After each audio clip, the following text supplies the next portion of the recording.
Hello again, I'm Bob Colt, and we're continuing our conversations in Charlotte Public Schools. Dan Stafford, Brian Loutzenhiser. See, I said that just fine. Kind of mumbled through it, but we got it. Welcome. We're talking about summer ball. What do you guys have in some of the offerings that we have this summer? Right. Well, our Charlotte Youth Baseball offers anything from kindergarten t-ball. First grade goes to like a coach pitch where the coach will toss the ball to them. And then first and second grade, second and third grade will go to a machine pitch. We changed it recently, so some of the younger kids that aren't in school yet, 4 and 5-year-olds, they get to go to what we call a Little Rookies T-ball camp. And that way it was well received last year. We're looking forward to doing it again next year. And so why those grades? Do they, those ages, are they just natural fits? Traditionally speaking, yes, and it's been some form of a transition for us here in Charlotte. That was the way, I'm from Charlotte, that was typically the age notching that we went through. Mm-hmm. At some point it got changed to a much younger group going through T-ball. But we've tried to shift it back in the last couple of years to where the motor skills are more apt for success, and baseball is a game where you got to accept a lot of failure, so we try to set them up for as much success as possible. So now when do you start and when do you finish? We will start, it'll be the week of May 19th.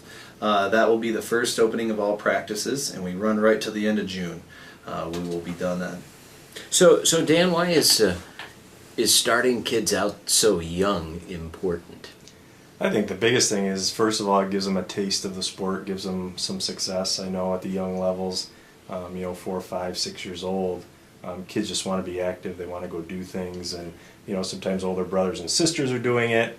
And great programs like this help to get the kids involved, and they see a little success and get a little positive out of it, and it keeps them hopefully going to where we see them in high school someday. And so, what do the kids actually learn at this level? Are they just out there running around, or do they actually learn how to play ball? There's a little bit of that, and that's another change we made at our Little Rookies T-ball camp. It's a 2-day camp. We're going to have Big Lug there, and that's purely just having fun. It's a station-oriented camp where they'll get to learn some of the basics, but a couple different hitting basics, and then there's another station where they jump into the high jump pit to try and be able to catch a ball like some of their heroes from the Tigers or wherever, just to get them excited. And then they work their way up to where T-ball, they're hitting the ball and they're running to first. It's real basic. You hope that there's no mosh pits, but you can't guarantee. And then at coach pitch, you move it, you progress it a little further. If the kid is good enough to hit it over everybody's head, then they can run out a double or a triple or maybe even a home run. And then at the machine pitch level, we just continue to progress them to where you're always implementing a few more of the baseball rules. We all know there's a million rules in baseball, and you can only give them so much at a time. But let's talk about the machine pitch thing. Mm-hmm. Is that the new part that you're offering this year? No, that's not new this year. It's new over the last couple of years. Yeah. This will be our third year with this particular type of pitch machine. And so we've just integrated again second and third graders and try to groom them because really the next step at that is competitive baseball. Yeah. And so you really don't want the kids to pitch, is what you're saying.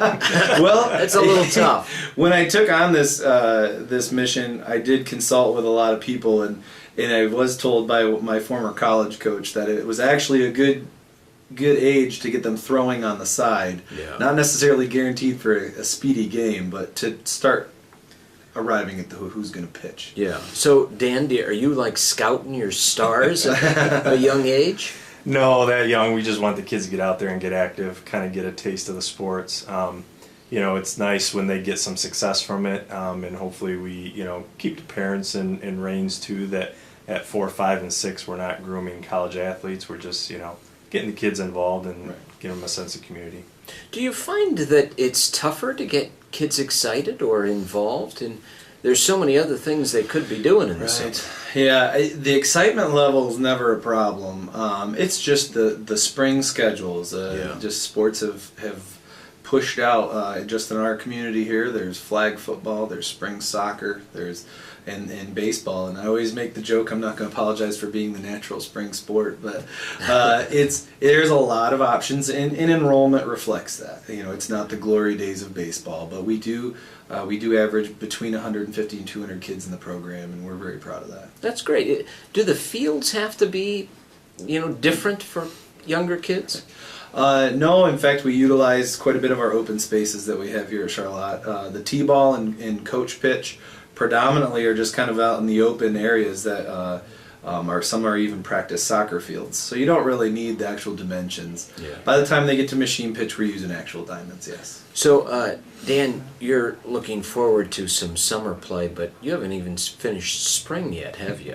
Well, in some sports we haven't even really started them Yeah. yet because we haven't had any competitions. But it's getting the spring going for us, and making sure we get as many competitions as we can with the time frame. We've got about 5.5, 6 weeks of competition, and we've got 38 baseball games to try to get in yet before districts. So It just doesn't seem like enough time. It isn't.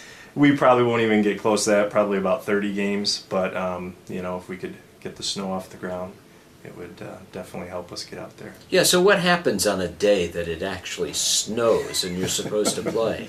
Well, today, April 15th, we were supposed to have softball and baseball against East Lansing tonight, and tomorrow it's projected to be about 50, so we pushed the games from tonight to tomorrow. But making sure the officials get there and the workers and all that stuff is the challenge. But Yeah. And so for the younger kids for summer ball, do you have officials as well, or do you have parents more involved in There are no officials in our level. Yeah. No, yeah. It's parents and volunteer coaches and a lot of help. So no, we don't utilize any balls and strikes or anything like Well, that. so Dan's dealing with upper level coaches. How good are the parent volunteer coaches? Because you have to have a lot of patience to do We this. see it all, but I tell you what, at this age, just some excitement and a willing parent to just try and teach them what they know. We get that a lot. I don't know much. Well, that's okay. We do need volunteers for every level. So what if a kid has to go on vacation with their parents? They get a little time off sometime? We have a very short season, and what we see is by doing it in the beginning of summer, we don't run into a lot of that. Yeah. But nonetheless, it moves on with or without the vacations. So. Yeah. And so what do you ask a kid to bring to the summer program? What do they have to do to qualify? Sure. Really, all they need is a glove. We have all the necessary equipment. Through our recreational millage, we were able to replace all our equipment, so everything's up to date and state of the art for that level of age. So really, they just need to bring a glove, and then we handle everything else. And parental permission. Yes. Yeah. Yeah. Absolutely. And so how important are the parents then during the summer? Well, I know for Dan, they play a pretty important role in supporting athletics and sports at all levels. Sure. Well, they're everything. Without the parents, we don't have coaches. I can't coach all the teams, and they literally are everything. So their willingness to help is very important. Yeah, and the good news is you have the equipment, most of it, right? Yep. The kids do. bring their glove. Yep. But do parents have to make sure that, what else do they have to do? Do they mostly attend the games? Do they have to, take kids any place, or the games occur at all times? All of our games are located here at the Charlotte Middle School location, and typically speaking, they all take place at the same time each week, depending on your age level. So there's no travel in our level of baseball. So it's very easy for the parents. So now when they get multiple kids, and you'll see parents running around from diamond to diamond to see one kid hit here and then another one play there. But that's about as extreme as it gets. But no, it's pretty easy to use. So. Hey, let me ask you about safety, because that's always a concern, especially for young kids. And Dan, when you get young people in their high school days, they're very concerned. You're very concerned with safety. How has equipment actually evolved, and how has the game evolved so that parents can be assured that their kids are playing something that's safe. Mm-hmm. We, at the Little League level and the youth baseball level, it's changed quite a bit. They actually, it used to be everybody, when I was little, we used the same hard baseball and we used the same, equipment. But they've adjusted some of those where the baseball's not the same hard type of baseball that we use. And some of the things like helmets and things have improved for the young kids. And they have the face shields and the things that protect the real young kids to make sure that, there isn't the last thing we want besides safety is a kid to get discouraged because they get hit or they get hurt during it. So, and there is the concussion protocol that the state's passed, so. We'll talk a little bit about that because people might not be familiar with it.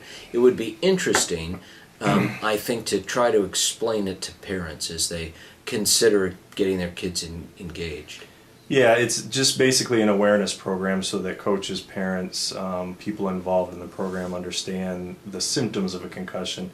Because in the old days, it used to be everybody said you got your bell rung, and it was just nowadays we know that probably was a concussion a student had back then.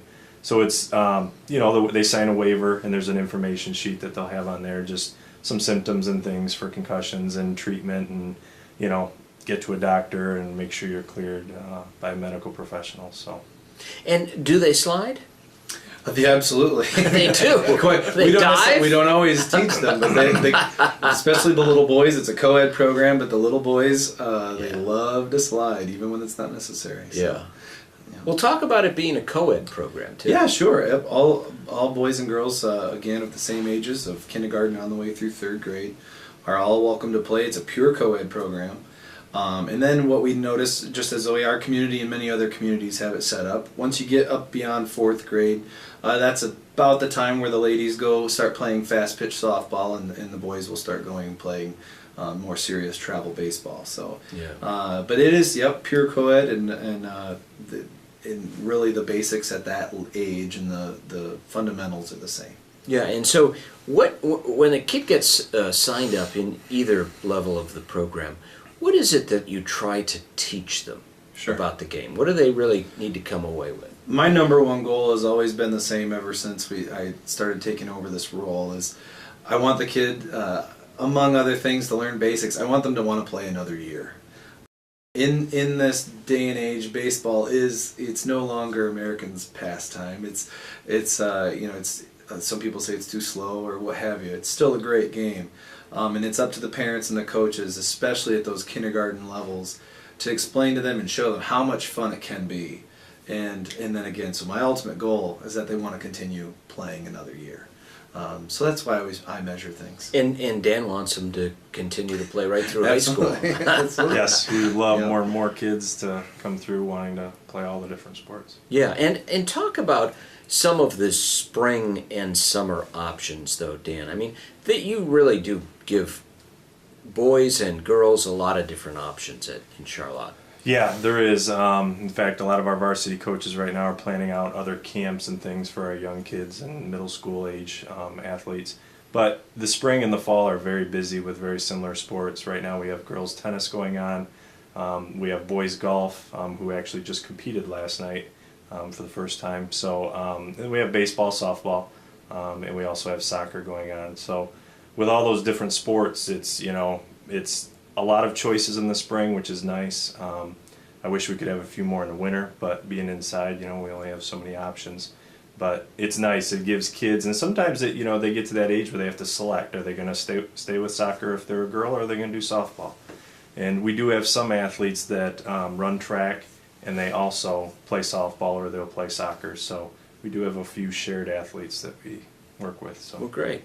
Well, one more time, Brian, tell us what's the timetable for parents to sign up their kids, and when do they start? Absolutely. They have until the end of April to contact myself, and it's real easy to remember. It's charlottetball@gmail.com. They can email me. And it's a $20 entry fee, no matter what the age range, and there's just, again, a quick sign-up sheet that they need to fulfill. May 5th, we'll have a meeting where they'll get to meet the team, get divided up into their teams, and again, at the May 19th, that week of May 19th, we'll begin play. So Great. well, look forward to. Right. Summer ball Yes. in Charlotte. Thank you both, Brian Thank you. and Dan. Appreciate you talking today. Looking forward to the summer, getting through the spring. I'm Bob Colt, and we are continuing our conversations in Charlotte Public Schools.